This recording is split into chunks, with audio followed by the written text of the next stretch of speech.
யாழ் மாவட்டத்தில் உள்ள ஒவ்வொரு இராணுவ முகாம்களிலும் ஒவ்வொரு புதைகுழி இருக்கு. அவ்வாறான ஒரு சந்தர்ப்பத்தில் இந்த உயிர்கள் இறுதி கட்டத்திலே தமக்கான ஒரு நீதி எவ்வாறாயினும் தன்னுடைய உறவினர் ஒருவனும் ஊடாக கிடைக்கும் என்பதனை எதிர்பார்த்துத்தான் அந்த இறுதியாக அந்த உயிர்களை விட்டிருப்பான்.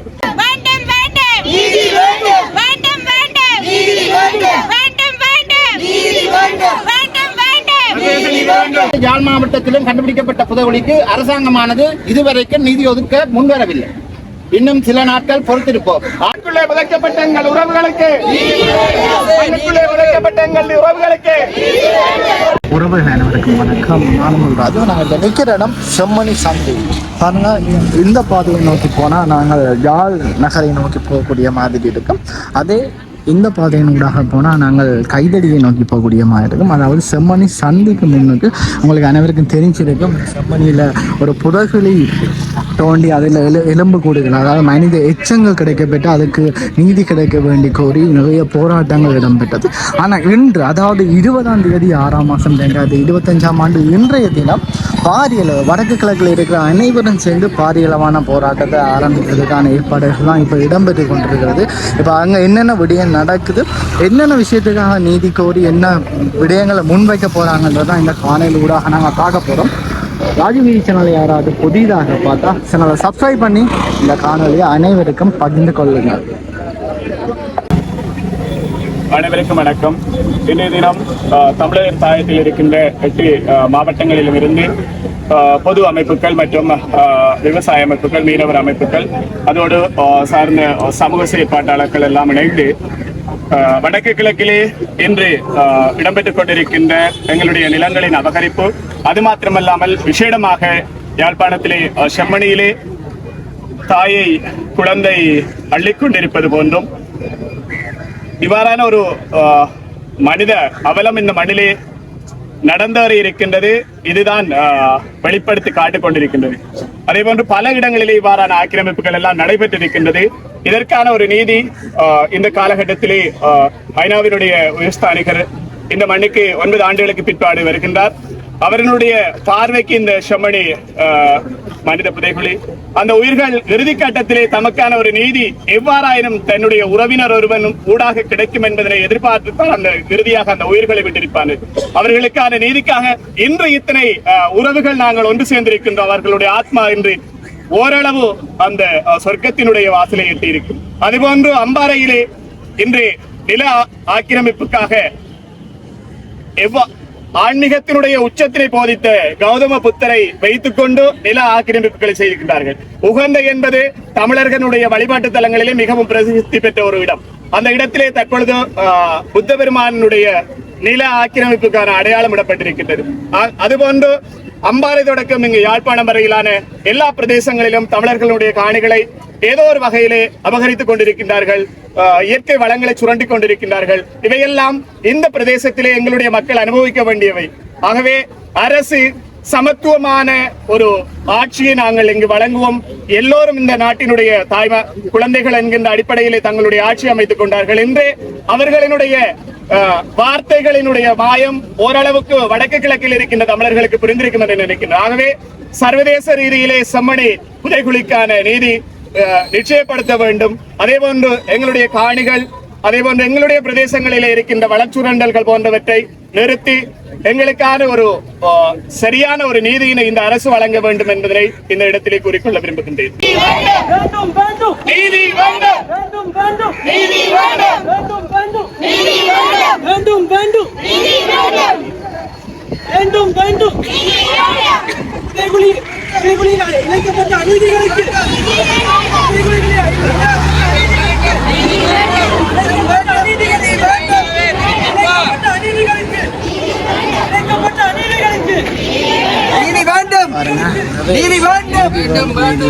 அதாவது மனித புதைகுழி நீதி வேண்டும், நீதி கேட்கிறோம் என நிறைய கோரிக்கைகளை முன்வைத்தாங்க. கண்களை விழித்து திரும்பி பார். எங்களுக்கு நீதி வேண்டும், மீண்டும் வேண்டும், நீதி வேண்டும், வேண்டும், வேண்டும்.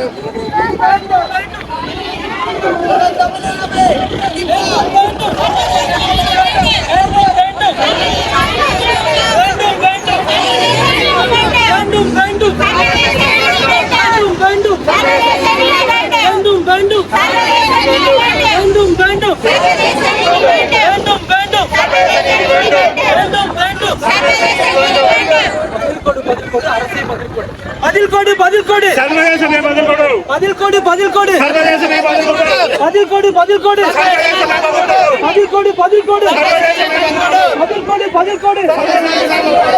கொடு பதில் கொடு பதில் கொடு பதில் கொடு பதில் கொடு பதில் கொடு பதில் கொடு பதில் கொடு வேண்டும் வேண்டும் வேண்டும் வேண்டும் வேண்டும் வேண்டும் வேண்டும் வேண்டும்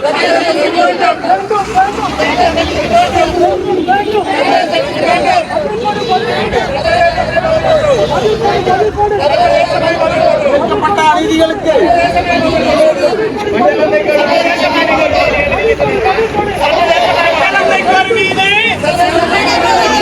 பட்டணைக்கொரு நீதி பட்டணத்தைக்கொரு நீதி நீதியா பட்டணத்தைக்கொரு நீதி பட்டணத்தைக்கொரு நீதி நீதியா பட்டணத்தைக்கொரு நீதி பட்டணத்தைக்கொரு நீதி பட்டணத்தைக்கொரு நீதி பட்டணத்தைக்கொரு நீதி பட்டணத்தைக்கொரு நீதி பட்டணத்தைக்கொரு நீதி முதலாவது புதைகுழி என்று சொல்ல விரும்புகின்றேன். மேலும் பல புதைகுழிகள் யாழ் மாவட்டத்தில் கண்டுபிடிக்கப்பட இருக்கின்றது. அதாவது யாழ் மாவட்டத்தில் உள்ள ஒவ்வொரு இராணுவ முகாம்களிலும் ஒவ்வொரு புதைகுழி இருக்கும். அவ்வாறான ஒரு சந்தர்ப்பத்தில் ஏற்கனவே கிழக்கில் கண்டுபிடிக்கப்பட்டிருக்கின்றது, முல்லைத்தீவில் கண்டுபிடிக்கப்பட்டிருக்கின்றது, மன்னாரில் கண்டுபிடிக்கப்பட்டிருக்கின்றது. எந்த ஒரு புதைகுழி விசாரணைகளும் இதுவரை நீதியான இறுதி தீர்வை எட்டவில்லை. அதே போல யாழ் மாவட்டத்திலும் கண்டுபிடிக்கப்பட்ட புதைகுழிக்கு அரசாங்கமானது இதுவரைக்கும் நீதி ஒதுக்க முன்வரவில்லை. இன்னும் சில நாட்கள் பொறுத்திருப்போம். ஆனால் இதற்கு ஒரே ஒரு தீர்வாக சர்வதேசத்தில் மட்டும்தான், சர்வதேச தரத்திலான ஒரு விசாரணை, சர்வதேச பங்களிப்புடன், சர்வதேச நீதியுடன் இவ்வாறான விசாரணைகள் கண்டுபிடிக்கப்பட்டு தமிழர்களுக்கான நீதி கிடைக்க வேண்டும் என்பதுதான் தமிழ் மக்கள் ஒவ்வொருவருடைய கடமை. அதாவது தற்பொழுது ஐநா மனித உரிமை ஆணையாளர் இலங்கை வர இருக்கின்ற இந்த நிலையில் குறிப்பிட்ட நிலையங்களை பார்வையிட வேண்டும். மக்களுடைய தமிழ் மக்கள் ஒவ்வொருடைய மக்களுடைய நிலையங்களை அவர் அவதானிக்க வேண்டும், கேட்க வேண்டும், உண்மைகள் கண்டுபிடிக்க வேண்டும். இந்த அரசாங்கம் வரும்பொழுது கூறியது ராணுவ முகாம்கள் அகற்றப்படும் என்று. ஆனால் ராணுவ முகாம்களில் புதைகுழிகள் இருக்கின்றபடியால் தான் இதுவரையும் அவர்கள் கூட அகற்ற பின்தங்கி நிற்கின்றார்கள். ஆகவே இந்த அரசாங்கத்திடம் ஒன்று கோரிக்கொள்ள விரும்புகின்றேன். நீங்கள் தொடர்ந்து மக்களை ஏமாற்றுகிறீர்கள். இது சர்வதேசம் புரிந்து கொள்ள வேண்டும். தமிழ் மக்களுக்கான நீதியான விசாரணை தேவை என்றால் சர்வதேசம் இங்கு வர வேண்டும். அவருடைய கண்காணிப்பில் உண்மையான நீதியான நேர்மையான விசாரணை கண்டுபிடிக்கப்பட வேண்டும். அதே நேரம் நில ஆக்கிரமிப்பு இந்த அரசாங்கமும் தொடர்ந்து செய்து கொண்டே இருக்கின்றது. தையிட்டு போராட்டத்தில் அண்மையில் கூட தையிட்டியில் விகார பிக்குமாருக்கு ஒரு மடம் கட்டப்பட்டிருக்கின்றது. ஆகவே இவர்களையும் எந்த மாற்றம் இல்லை. இவர்களும் தமிழ் மக்களுக்கு எதுவும் செய்ய போறதில்லை. அதே நேரம் அரசியல் கைதிகள் தொடர்ந்து உள்ளே இருக்கிறார்கள். எவரும் இல்லை, விடுதலை செய்ய மாட்டோம் என்று இந்த அரசாங்கமும் கூறுகின்றது. ஆகவே இம்முறை சர்வதேச தரத்தில், அதாவது ஐநாவில் நிறைவேற்றப்படுகின்ற தீர்மானம் தமிழ் மக்களுக்கு சார்பானதாக இருக்க வேண்டும். தமிழ் மக்கள் எதை ஏற்றுக்கொள்கிறார்களோ அவ்வாறான ஒரு விசாரணை நடத்தப்பட வேண்டும். தமிழ் மக்களுக்கு நீதி கிடைக்க வேண்டும். தமிழ் மக்கள் தொடர்ந்து வடக்கு கிழக்கு சுமூகமாக வாழ சர்வதேசம் இங்கு சமூகமளிக்க வேண்டும். அவர்களுடைய முன்மொழிவிலேயே தமிழ் மக்களுக்கு நீதி கிடைக்கும் என்பதை தெரிவித்துக் கொள்ள விரும்புகின்றேன். நான் பாருங்க, அதோட நிறைய போலீஸ் அதிகாரிகள் வந்து குவிக்கப்பட்டிருக்கு. பாருங்க, அங்கே நிற்கிறாங்க. வேண்டும்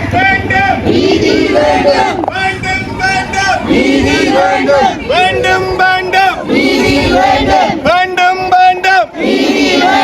வேண்டும் வேண்டும் பட்டணத்தைக்கொரு நீதி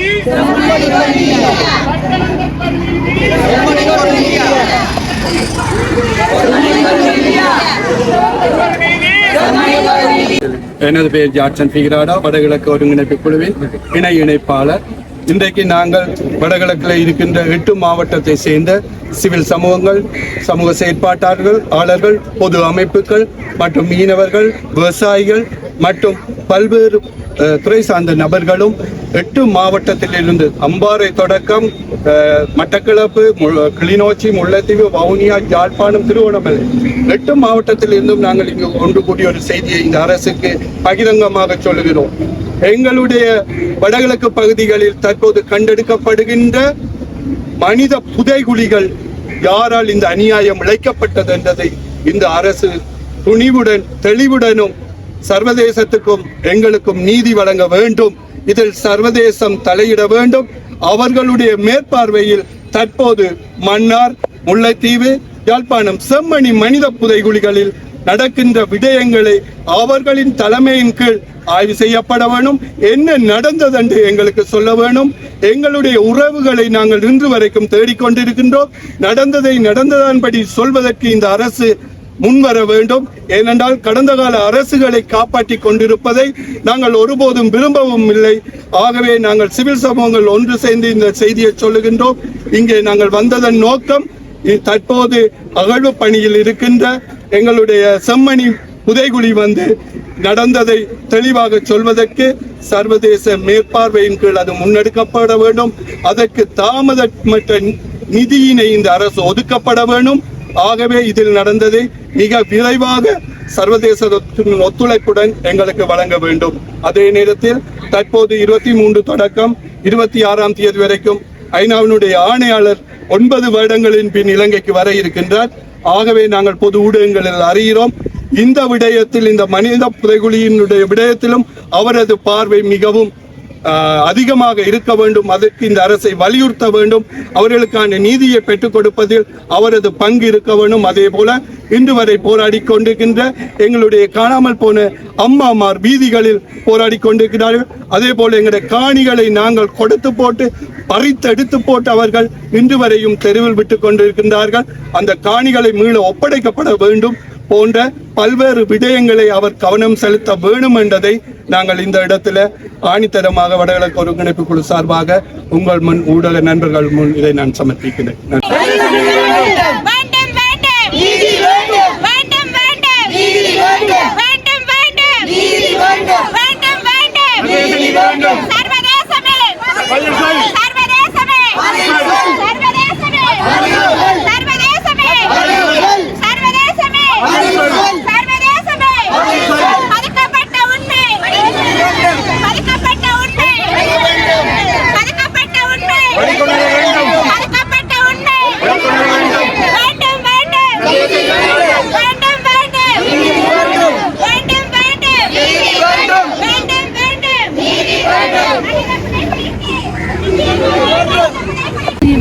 வடக்கு கிழக்கு ஒருங்கிணைப்பு குழு இன்றைய இந்த போராட்டமானது வடகிழக்கு மாகாணங்களில் உள்ள 8 மாவட்டங்களினுடைய அனைத்து உரிமை கோருகின்ற பிரதிநிதிகளாக இங்கு கூடியிருக்கிறோம்.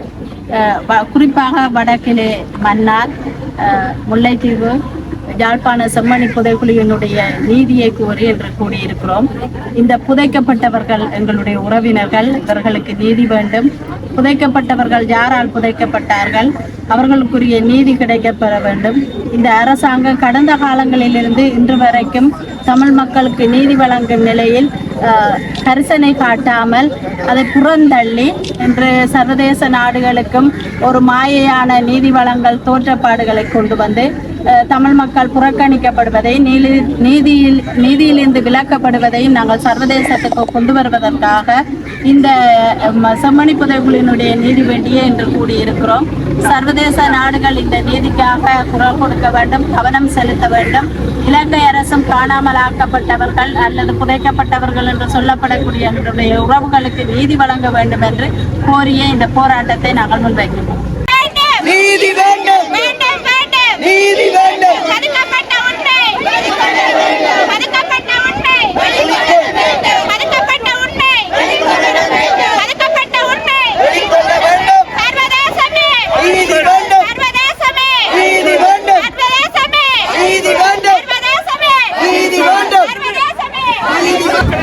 செம்மணியில் புதைக்கப்பட்டது, செம்மணியில் புதைக்கப்பட்டது எமது உரிமை, வேண்டும், எமது உரிமை, எமது உரிமை, எமது உரிமை, எமது உரிமை, எமது உரிமை, எமது உரிமை, எமது உரிமை. சர்வதேசமே, சர்வதேசமே, சர்வதேசமே, சர்வதேசமே, அரசாங்கமே, அரசாங்கமே. ஒரு பகிரங்க வேண்டுகோள், புதைக்கப்பட்ட பவர் உயிருக்கு நீதி வேண்டும். 2025 ஆனி மாதம் 20ஆம் தேதி ஆகிய இன்றைய தினம் வடக்கு கிழக்கு வாழ்நாம் பெண்கள் குழுக்களின் பிரதிநிதிகள், மனித உரிமை பாதுகாவலர்கள், காணாமல் ஆக்கப்பட்டோர் குடும்ப உறவுகள், கடற்தொழிலாளர் சங்க உறுப்பினர்கள், விவசாய அமைப்புகளின் பிரதிநிதிகள், சிவில் அமைப்புகள் மற்றும் ஊடகவியலாளர்கள் இணைந்து இலங்கை அரசிடம் நீதி கோருகின்றோம். 1983ஆம் ஆண்டு ஆடி மாதம் தமிழினத்தின் மீது நாடு முழுவதும் பரவலாக கட்டவிழ்க்கப்பட்ட இன வன்முறையுடன் இலங்கையின் வடக்கு கிழக்கு பிரதேசங்களில் அரச அனுசரணையுடன் கூடிய வன்முறைகளும் படுகொலைகளும் விரிவாகின. இலங்கை ராணுவம், இந்திய ராணுவம் 1987 தொடக்கம் 1989 அரச அனுசரணை பெற்ற தமிழ் ஆயுத குழுக்கள், சிங்கள மற்றும் முஸ்லிம் ஊர்காவல் படையினர் ஆகியோரால் தமிழ் பொதுமக்கள், பெண்கள், குழந்தைகள் அடங்கலாக கொடூரமான முறையில் வெட்டியும் சுட்டும் எரித்தும் படுகொலை செய்யப்பட்டனர். குறிப்பாக பலர் இலங்கை அரச படையினரால் கூட்டாக கடத்தப்பட்டு காணாமலாக்கப்பட்டனர். அதேபோல் விடுதலை போராட்டத்தின் ஆரம்ப காலங்களில் தமிழ் ஆயுத குழுக்களால் இயக்கங்களை சார்ந்தவர்கள் கடத்தப்பட்டு கொல்லப்பட்டனர். வட மாகாணத்தில் இருந்து முஸ்லிம்கள் வெளியேற்றப்பட்டதுடன் கிழக்கு மாகாணத்தில் முஸ்லிம் பொதுமக்கள் படுகொலை செய்யப்பட்டனர். சில இடங்களில் சிங்கள பொதுமக்களும் கொல்லப்பட்டனர். 2009ஆம் ஆண்டு இறுதி யுத்தத்தின் போது இலங்கை அரசால் தமிழ் இன அழிப்பு மேற்கொள்ளப்பட்டது. போரின் இறுதியில் சரணடைந்தவர்கள், கைது செய்யப்பட்டவர்கள், கையளிக்கப்பட்டவர்கள் நிரந்தரமாக காணாமல் ஆக்கப்பட்டுள்ளனர். இந்த பின்னணியில் இலங்கையின் வட மாகாணத்தில் மனித புதைகுழிகள் அடையாளம் காணப்பட்டு வருகின்றன. மன்னார் மனித புதைகுழி இது தை மாதம் 2018ஆம் ஆண்டு மன்னார் பழைய சதோசா கட்டட பகுதியில் கண்டுபிடிக்கப்பட்டது. இதில் மொத்தமாக 323 எலும்புக்கூடுகள் அகழ்ந்தெடுக்கப்பட்டன. இதில் 28 பேர் சிறுவர்கள் ஆகும். இந்த அகழ்வின் போது இலங்கையில் தயாரிக்கப்பட்ட மெலிவின் மாறி பிஸ்கட் வெற்று பையொன்றும் வெளிப்பட்டது குறிப்பிடத்தக்கது. முல்லைத்தீவு மாவட்டம் கொக்கு தொடுவாய் மனித புதைகுழி இது ஆடி மாதம் 2023ஆம் ஆண்டு கண்டுபிடிக்கப்பட்டது. இதில் மொத்தமாக 52 எலும்புக்கூடுகள் கண்டுபிடிக்கப்பட்டுள்ளன. குறிப்பாக விடுதலை புலிகள் இயக்க போராளிகளின் சீருடைகள், அவர்களின் இயக்க அங்கத்துவ இலக்க தகடுகள், உள்ளாடைகள் கண்டுபிடிக்கப்பட்டுள்ளன. குறிப்பாக அதிகமான உள்ளாடைகள் பெண்களுக்குரியவையாகும். யாழ்ப்பாணம் செம்மணி மனித புதைகுழி இது 13ஆம் தேதி மாசி மாதம் 2025ஆம் ஆண்டு கட்டுமான பணிகளின் போது முதன்முறையாக இப்பகுதியில் மனித எலும்புகள் கண்டுபிடிக்கப்பட்டன.